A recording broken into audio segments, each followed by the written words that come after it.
کیا سن رہے ہو؟ قبر سے مراد، بولو بولو، قبر سے وہ گڑھا مراد نہیں، قبر سے وہ گڑھا مراد نہیں، کیا بول رہا ہوں؟ قبر سے وہ گڑھا مراد نہیں۔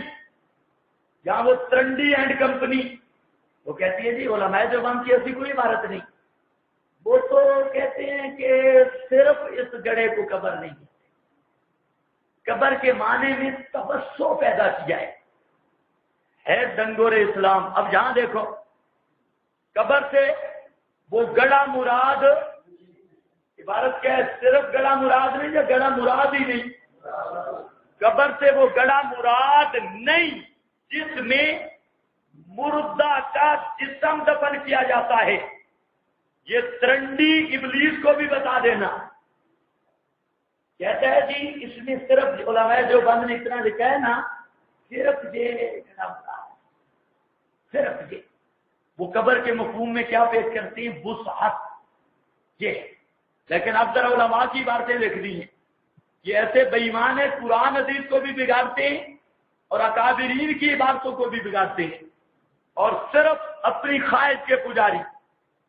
آگے کہتے ہیں بلکہ عالم برزخ مراد ہے، بلکہ عالم برزخ مراد ہے جو دنیا اور آخرت کے درمیان میں ایک عالم ہے، جو دنیا اور آخرت کے درمیان میں ایک عالم ہے جو من وجہ دنیا کے مشابہ ہے اور من وجہ آخرت کے۔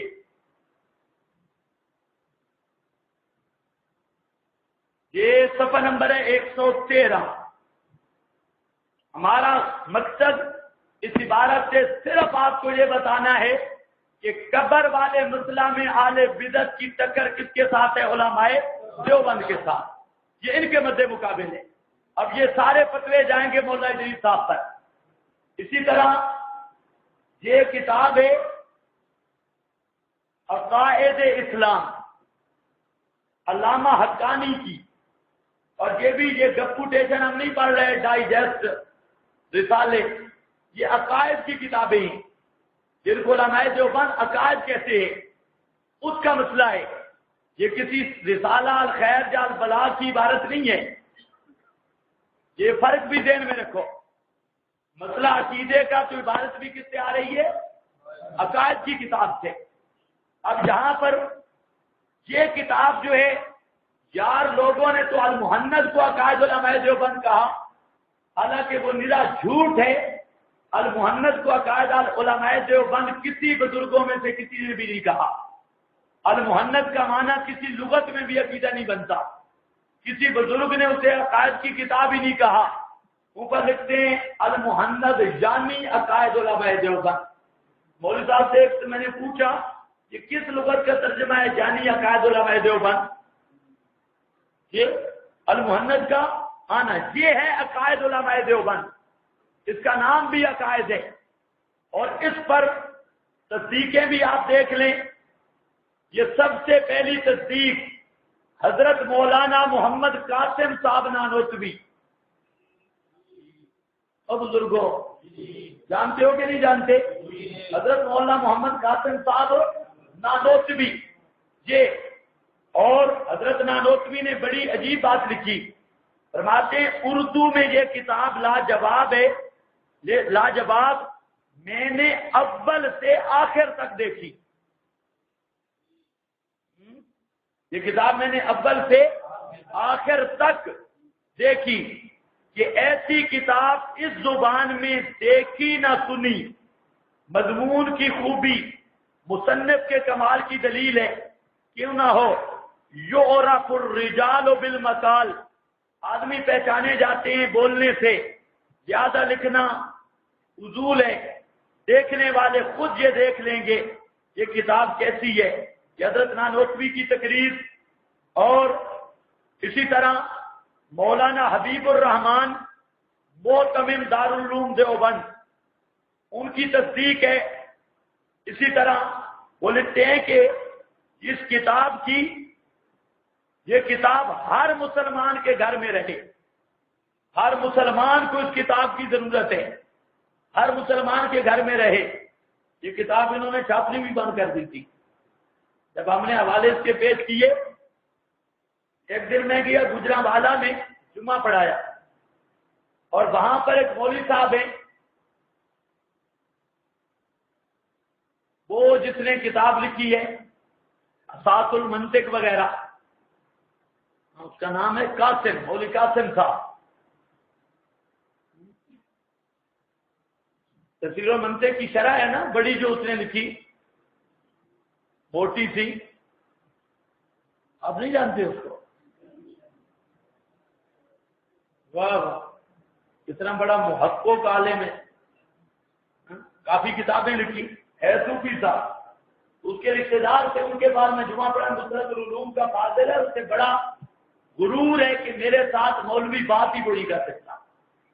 میں نے جمعہ پڑھایا، مجھے نہیں پتا تھا، تو وہ کتابوں کی پوری بنڈل لے کے آج جمعہ پڑھا کے ہم بیٹھے تھے، مجھے کہتا ہے اس کا رشتے دار، وہ بھی صوفی سا ہے، وہ کہتا ہے کہ وہ مولوی صاحب ایک آئے ہیں، وہ آپ سے گفتگو کرنا چاہتے ہیں۔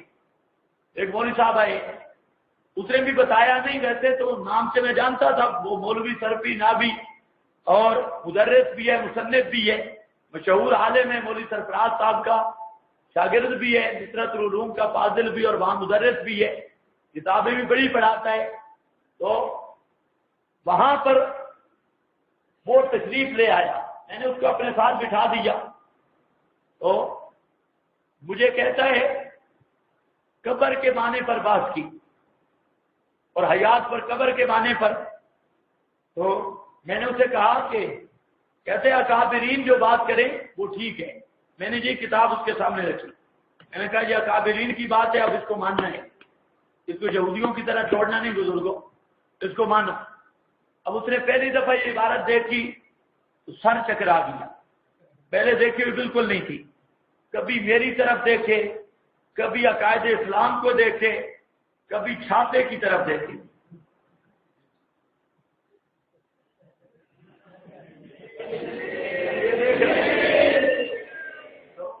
میں نے کہا صحیح چیکنگ کرو۔ اس دن وہ مجھے نہیں پتا تھا یہ وہ مولوی قاسم ہے۔ اچھا بیٹھا رہا تو کہتا ہے پھر قبر کا یہ مجازی معنی لکھا ہے اس میں۔ میں نے کہا کہ حقیقت اور مجاز کے درمیان کچھ علاقہ جات آتے ہیں، آپ کو کون سے علاقہ جات ہے اور جہاں کون سا علاقہ ہے، بس اتنی بات کرنی تھی، اس کو پسینہ آ گیا۔ کہتے ہیں میں آپ سے سیگا پوچھوں گا، میں نے کہا پوچھ لے۔ میں آپ سے سیگا پوچھوں گا، میں نے کہا بالکل پوچھو، آپ کا حق بنتا ہے، آپ مجھ سے سیگا پوچھ لیں جو مرضی ہے، اور مجھے آپ کے علاقات بتا دیں، حقیقت مجازات کے اور جہاں کون سا علاقہ ہے۔ تو یہ جو مدرس صاحب ہوتے ہیں ان کو مستی بہت ہوتی ہے، سیگا پوچھوں گا، فلاں کروں گا، فلاں۔ اب وہ پریشان اتنا ہو گیا کہ اسے سیگا بھی ذہن پہ نہیں آ رہا تھا کہ سیگا کون سا پوچھو۔ میں نے کہا آپ پوچھے سیگا، کہتے ہیں ان باتوں کو چھوڑو۔ میں نے کہا آپ نے شروع کی ہے، آخر حقیقت مجاز کا جو فرق کرنا ہے تو علاقات مجاز آپ کو آتے ہوں گے تو فرق کرے گا۔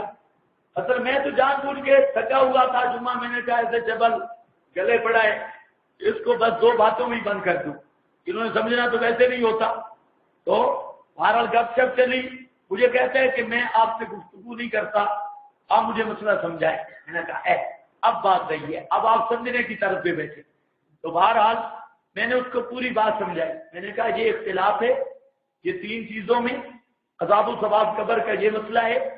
وہ سنتا رہا اور کہتا ہے جی میں آپ کا بہت شکر گزار ہوں، اور پھر اپنا تعارف کرتا ہے، میں وہ ہوں اور مجھے یہ بات سمجھ آ گئی، میں ان باتوں کی تحقیق کروں گا۔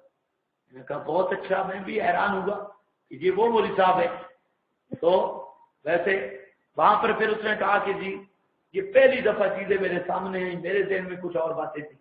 میں نے کہا آپ تحقیق کر لیں۔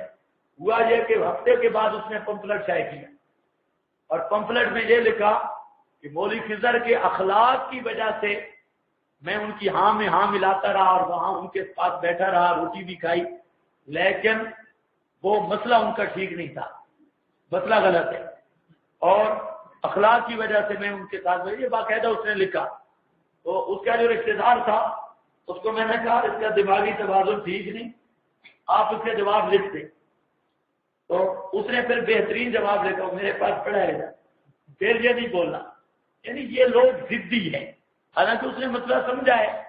اب اخلاق کیا تھا، جب فلاں سے متاثر ہوئے، قرآن سے متاثر نہیں ہوا، اخلاق سے متاثر ہو گیا اور جان بوجھ کر۔ یہ عقائد والی یہ جو کتاب ہے نا، یہ اگر آپ کے پاس ہو تو اس طرح سمجھو پاکستان کا ایٹم بم ہے آپ کے پاس، کیونکہ وہ لوگ قرآن کو نہیں مانتے، حدیث کو بھی نہیں مانتے، کہتے ہیں اکابر اکابر، اور جہاں سارے اکابر آئے ہوئے ہیں، جہاں پر حضرت نانوتوی بھی ہے اور مفتی کفایت اللہ صاحب دہلوی بھی ہیں اور علامہ انور شاہ صاحب بھی ہیں، حبیب الرحمان صاحب بھی ہیں دیوبند کے محتمم۔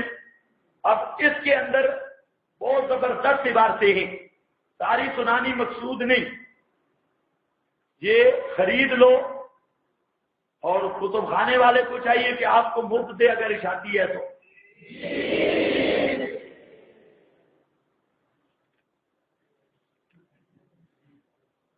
بھی ہوش ہی نہ ہو جائے۔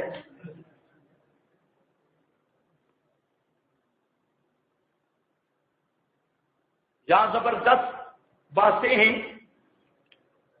چند ایک سن لو، یہ صفحہ نمبر 168 ہے، میں عبارت پڑھتا ہوں، آپ فوائد اخذ کرتے رہیں، تک تو نہیں گئے نا؟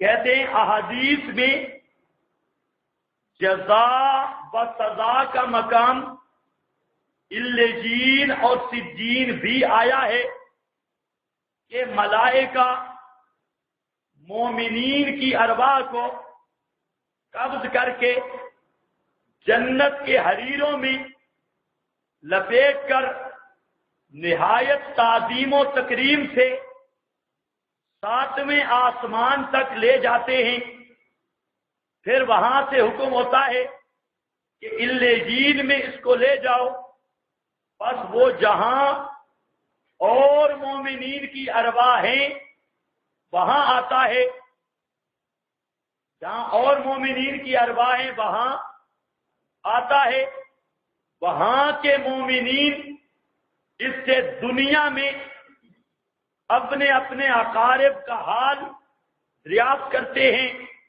اور اس کے آنے سے نہایت خوش ہوتے ہیں، کہ جس طرح کوئی کسی غائب کے آنے سے خوش ہوتا ہے۔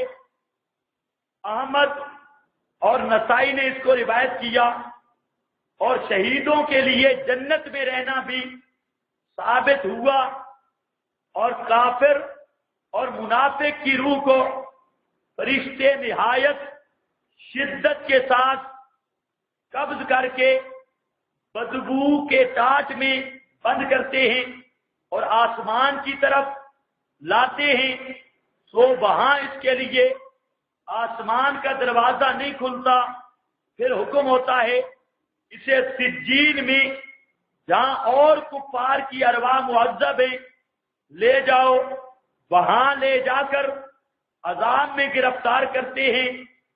مومن حشر تک الجین میں آرام اٹھاتے ہیں، کب تک؟ مومن حشر تک الجین میں آرام اٹھاتے ہیں، اور کافر حشر تک سجین میں عذاب پاتے ہیں۔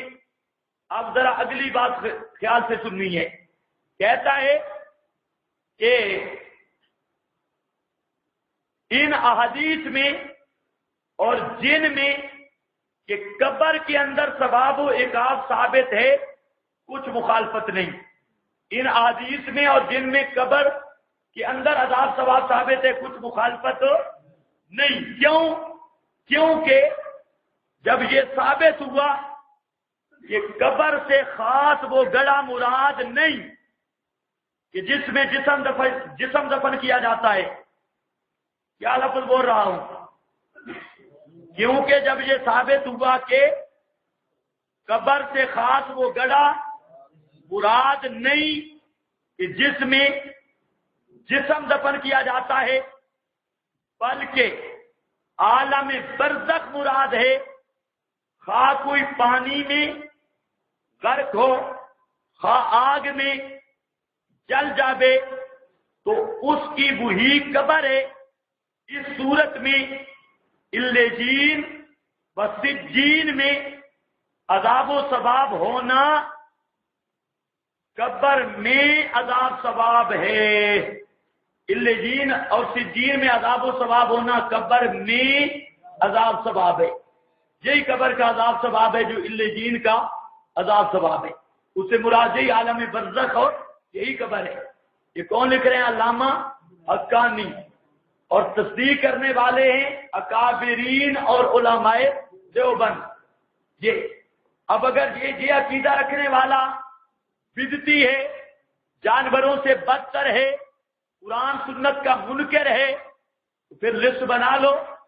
حضرت نانوتوی اور یہ سب اہل سنت سے معاذ اللہ خارج اور اہل بدعت اور ماسٹری بکواس بازی کے مطابق یہ سارے اکابرین دیوبند یہ جانوروں سے بدتر ہے۔ تو سمجھ آ گئی یہ بات یا نہیں؟ پوری تفصیل وہاں دیکھ لو، اکابر کا باغی، ان کی عبارتیں بھی، اکابر دیوبند کی عبارتیں بھی۔ اور یہ مسئلہ یہاں پر آگے اسی کتاب کا صفحہ نمبر 170 ہے، زبردست بات کی۔ فرماتے ہیں ابھی ہم کہہ چکے ہیں کہ یہ گڑا قبر اصلی نہیں۔ کیا لفظ پڑھ رہا ہوں، خیال کرو۔ پھر کوئی نور محترنڈی جیسا کوئی پھر جنگلی جانور ٹکر نہ جائے۔ کیا کہہ رہا ہوں؟ ابھی ہم کہہ چکے ہیں کہ یہ گڑا قبر اصلی، یہ گڑا قبر اصلی، سارے بولو یہ گڑا قبر اصلی، انکار نہیں کر رہا۔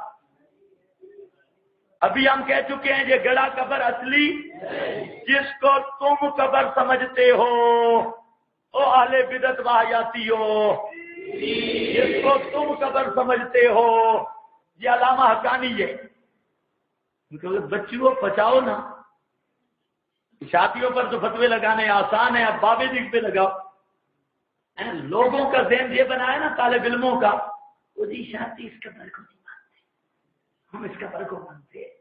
ان کو یہ نہیں پتا بابا جی بھی نہیں مانتے۔ ہاں یہ بابے جی کی عبارت ہے۔ نہ ادھر کے رہے نہ ادھر کے، نہ خدا ہی ملا نہ مثال صنم، نہ قرآن مانا نہ سنت، 100 پیاز بھی کھا گئے، 100 جوتے بھی برداشت کر گئے۔ سنو بات، جس کو تم قبر سمجھتے ہو، بلکہ مراد وہ ہے جو اب بیان ہو چکا، خواہ کوئی غرق ہو یا جلے یا کوئی جاندار اس کو کھا جاوے، اس کی روح سے باہر طور یہ معاملات پیش آتے ہیں۔ کس سے آتے ہیں؟ اس کی روح سے باہر طور یہ معاملات پیش آتے ہیں، اور وہاں ہی، لفظوں پہ غور کرنا، وہاں ہی منکر نکیر اس سے سوال و جواب کر لیتے ہیں، وہاں ہی اس کی روح پر کشادگی اور تنگی وغیرہ ثواب و عذاب ہو چکتے ہیں۔ قبر کی تنگی بھی کس پر ہوتی ہے؟ روح پر۔ سوال و جواب بھی کس سے ہوتے ہیں؟ روح سے۔ یہ آگے خلاصہ عقیدہ اسلامی اس مسئلہ میں، لفظوں پر غور ہے نہیں ہے، خلاصہ عقیدہ اسلامی، 2 لفظ، مذاق نہیں، عقیدہ اسلامی، اسلامی عقیدہ اس مسئلہ میں یہ ہے، جب انسان اس منزل فانی کو چھوڑتا ہے، وہ دوسرے عالم میں پہنچتا ہے، اس عالم غیر محسوس میں نیکوں کا مقام عالم بالا یعنی الجین ہے، بدوں کا سجین، جن کی روحیں کثافت و ظلمت کی وجہ سے اوپر نہیں چڑھ سکتی۔ یہ آج کل جو ماسٹری اولاد ہے یہ بڑا مذاق کرتے ہیں الجین سجین کا، کہتے ہیں الجین سجین، یہ تو ہمارا نامہ ہے، اس میں روحیں کہاں رہتی ہیں؟ یہ روحوں کا مستقر ہے ہی نہیں یہ. اب ذرا خیال کرو اکابر کیا کہہ رہے ہیں کہ اتنا نمک حرام ٹولا دنیا میں نے نہیں دیکھا. بھونکتے بھی اکابر کو ہیں اور نام بھی لیبل بھی اکابر کی محبت کا لگایا. اب آپ انصاف کرتے ہیں جو طالب علم بیٹھے ہیں مذبذبین وہ بھی انصاف کریں کہ اکابر کا دشمن کون ہے. آپ کو یہی مدارس میں پڑھایا جاتا ہے جی ہم اکابر کو مانتے ہیں شاطی نہیں مانتے. اور اگر آپ کے اندر ایمان یا انصاف کی کوئی بات ہے تو ہم کہتے ہیں کم از کم اعدلوا هو اقرب للتقوی، انصاف تو کرو مسئلہ نہ مانو. لیکن اندر تو پتا ہو کہ اکابر کا دشمن کون ہے. اب اکاڑوی نے جتنے فتوے لگائے ان سب اکابر پہ لگ رہے ہیں. اب ذرا دیکھو وہ اس ناپاک جگہ میں ڈالے جاتے ہیں. اگلی عبارت بڑی زبردست ہے لیکن بچے گی ایمان والے کو. کہتا ہے قبر عرف شرع میں اسی عالم کا نام ہے. قبر عرف شرع میں اسی عالم کا کون سا عالم؟ سجین اور علیجین اسی عالم کا نام ہے. اب کہو ماسٹریہ لگاؤ فتوا. ہاں بڑا مماتی کی عبارت ہے. نیلوی شاہ سے پر تو بھونکنا آسان ہے. یہاں پر ذرا آئے حشر کے بعد اگلا اور ایٹم بم ہے. کہتے ہیں حشر کے بعد ارواح کو ان ابدان سے پھر متعلق کیا جائے گا. سبحان اللہ. واہ علامہ حقانی کہتا ہے کہ حشر سے پہلے روحوں کا جسم سے تعلق بھی کوئی نہیں. حشر کے بعد ارواح کو ان ابدان سے پھر متعلق کیا جائے گا اور نیا آسمان نئی زمین پیدا ہوگی. تب تو نیک جنت میں اور بعد دوزخ میں رہیں گے. آپ ذرا خیال کرنا اگلا اور ایٹم بم ہے. زخموں میں نمک ہے. کہتا ہے عبارت سننا حشر تک کا زمانہ عالم برزخ کہلاتا ہے.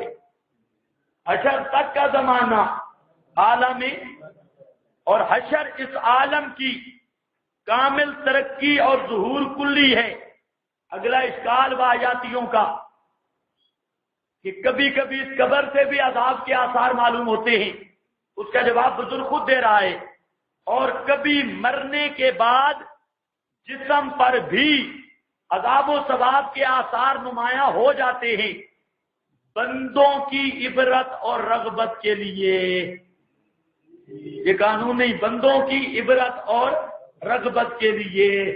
اب آپ ایمان سے بچائیں. اس عبارت نے کوئی چیز چھوڑا ہے؟ ایک تو صاف انکار کیا کہ یہ گڑا قبر اصلی نام کس کا ہے؟ علیجین اور اسی کا نام برزخ ہے. اور عذاب و ثواب سوال و جواب سب چیز کا تعلق کس کے ساتھ ہے؟ روح کے ساتھ اور عالم برزخ کے ساتھ. اب ذرا سناؤ یہ اکابرین دیوبند ہے. کچھ سمجھ آیا؟ قبر شری کا معنی بھی. اب یہ قبر کے مفہوم میں وسعت کر رہے ہیں یا گڑے کے قبر ہونے سے انکار کر رہے ہیں؟ شری انکار کر رہے ہیں. یہ قبر اصلی ہے ہی نہیں. پتہ نہیں آپ کو میری بولی سمجھ آ رہی ہے کہ نہیں؟ اب ذرا فٹ کرو لا تقم علی قبرہ عبد الحق کافر معاذ اللہ. نانوتوی قرآن کا منکر، حبیب الرحمان منکر، مفتی کفایت اللہ منکر، علامہ انور شاہ صاحب، یہ سب کو کہو منکر تو شرم آئے گی. روٹیاں بھی انہی کے نام پر اور فتوے بھی انہی کے نام پر. اور مسلمان ایک نہیں سمجھتے. یہ تو اب وقت نہیں، میں آپ کو بتاتا کہ 60 وجوہات ایسی ہیں کہ اتحادی شیاطین اکابرین دیوبند ایک کو بھی مسلمان نہیں سمجھتے. اور ان کے فتوے ہیں، کبھی ہندو کہتے ہیں، کبھی یہودی کہتے ہیں، کبھی مشرک کہتے ہیں، کبھی کافر کہتے ہیں، کبھی ابو جال کہتے ہیں، کبھی کبا کہتے ہیں، کبھی اولئکا کالانعام بل ہم اضل کا بھی ذات ٹھہراتے ہیں بیچارے اکابر کو ماننے والے. شاگرد نے استاد کو شکایت لگائی نا جس نے مجھے گالی دی. اس نے استاد نے بلایا شاگرد کو، کیوں گالی دی؟ کہتا ہے اس کی ماں کی اس طرح کیا ہے، خدا کی قسم میں نے تو اس کو کوئی گالی نہیں دی، اس کی ماں کو جہاں یوں کروں، خدا کی قسم میں نے تو کوئی گالی نہیں دی مجھے۔ یہ ایسے شیاطین ہیں۔ حضرت قاضی شمس الدین صاحب فرماتے تھے کہ ملتان کے نٹ تھے، نٹ سمجھتے ہو نا، کنجر گروہ کو، کنجر۔ اب انہوں نے ایک عورت کو پکڑ لیا اور عورت پر زیورات تھے، گہنے تھے، عورت بھی کوئی تھی، حسن تھی، اس کو پکڑ لیا اور زیورات وغیرہ بھی تھے۔ تو کہتے ہیں کہ اب طریقہ کیا، ملتان سے عورت اغوا کرنی ہے، عورت کو بٹھا دیا اونٹ پر اور آگے سے بھنگڑا شروع کر دیا، ناچ شروع کر دی، پیچھے بھی کچھ ناچیں آگے بھی ناچیں۔ اب عورت بیچاری کہے لوگوں یہ مجھے اغوا کر کے لے جا رہے ہیں، خدا کے لیے کوئی آئے۔ وہ روئے اور یہ آگے سے ناچے بھی صحیح، ڈھول بھی مارے اور کہے چلو بڑھیے چل، چلو بڑھیے چل، چلو بوڑھی چل، چلو بڑھیے چل۔ اب یہ ناچے، عورت بیچاری روئے، یہ کہے چلو بڑھیے چل۔ اب لوگ کہیں کہ یہ تماشا کر رہے ہیں، حالانکہ یہ تو عورت کو اغوا کر کے لے جا رہے تھے اور آگے سے صرف نقلی ڈرامہ بنایا۔ تو قاضی شمس الدین کے لفظ ہیں کہ واحیاتی بوئی نٹ ہے۔ قاضی شمس الدین کہتے ہیں کہ یہ واحیاتی بوئی نٹ ہے، اور انہوں نے اسی نٹوں والا طریقہ اختیار کیا۔ اپنی طرف سے ایک ہانکتا ہے نا، وہ ہم 1000 دفعہ کہیں بھائی ہم عذاب قبر مانتے ہیں، خدا کی قسم مانتے ہیں، یہ کہتے ہیں چلو بڑھیے چل، نہیں مانتے۔ ہم کہتے ہیں ہم حیات نبی کی مانتے ہیں، حیات برزخیہ مانتے ہیں، یہ کہتے ہیں نہیں چلو بڑھیے چل، کوئی نہیں مانتے۔ اسی طرح وہ نٹوں کی طرح آگے بھی ناچتے ہیں، پیچھے بھی ڈوم کی طرح اور شور بھی بچاتے ہیں۔ اب یہاں پر بھی ایسے علماء دیوبند کو کافر بھی کہے جا رہے ہیں، اور آپ کے بارے میں کہتے ہیں یہ دیوبندی نہیں، علماء دیوبند کو نہیں مانتے، اور ساتھ وہی ناچ ہے چلو بڑھیے چل۔ قاضی صاحب ایک اور لطیفہ سناتے تھے، کہتے سیٹ پر ایک آدمی بیٹھا تھا، 2 آدمی بیٹھے تھے، ایک تیسرا آ کر بیٹھ گیا، اور تیسرا آدمی صحیح لمبا چوڑا تھا، بہترین پیٹ تھا ماشاءاللہ کئی فٹوں کا، تو وہ آ کر سیٹ پہ بیٹھ گیا۔ اب وہ جب موٹا آدمی سیٹ پہ بیٹھے تو یہ بھی عذاب ہوتا ہے، وہ جو بیٹھا گاڑی کو جو تھوڑا جم پایا تو اس آدمی کا وجود لگا ساتھ والے پتلے آدمی پہ۔ اب وہ آدمی کھڑا ہو گیا، اس کو صحیح اس کی ہڈیاں دکھی، وہ کھڑا ہو گیا، وہ کہتے ساڈا کی قصور ہے، ہمارا کیا قصور ہے، ساڈا کی قصور ہے، روٹی تو زیادہ کرنے ساڈا کی قصور ہے۔ قاضی صاحب کہتے کہ ظالموں ہمارا کیا قصور ہے، تم ہمارے پیچھے لگ گئے ڈنڈا لے کے، ساڈا کی قصور ہے، موٹے تسی ہو، سٹیجا سے تسی نہیں آندے پورے، ساڈا کی قصور ہے۔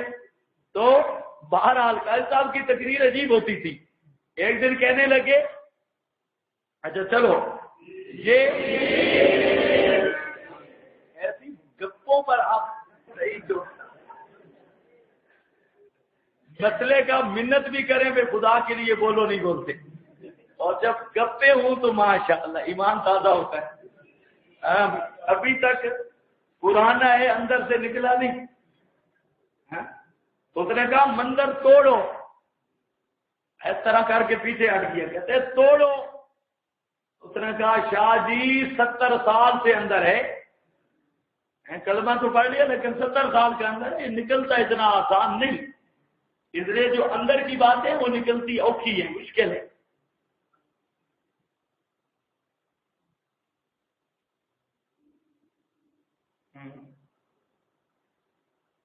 کہتا ہے اس پر احادیث پیش کرے،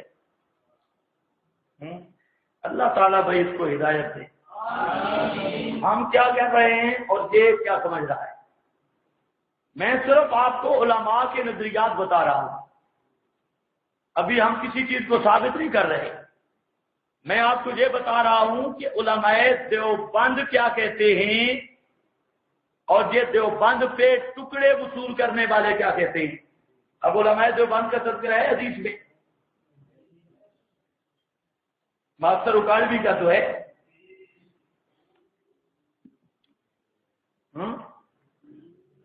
ابھی پرچی کوئی نہ آئے، میری بات مکمل ہونے دو.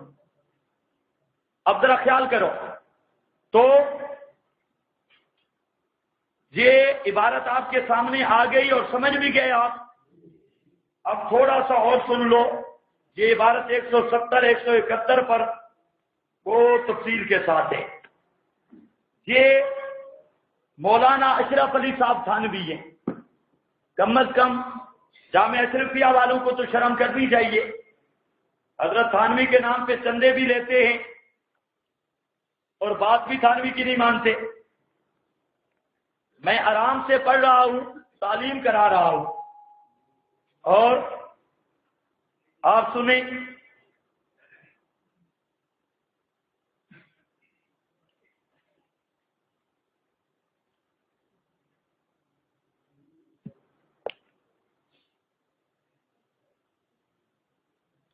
یہ زبردست عبارت ہے کچھ لمبی.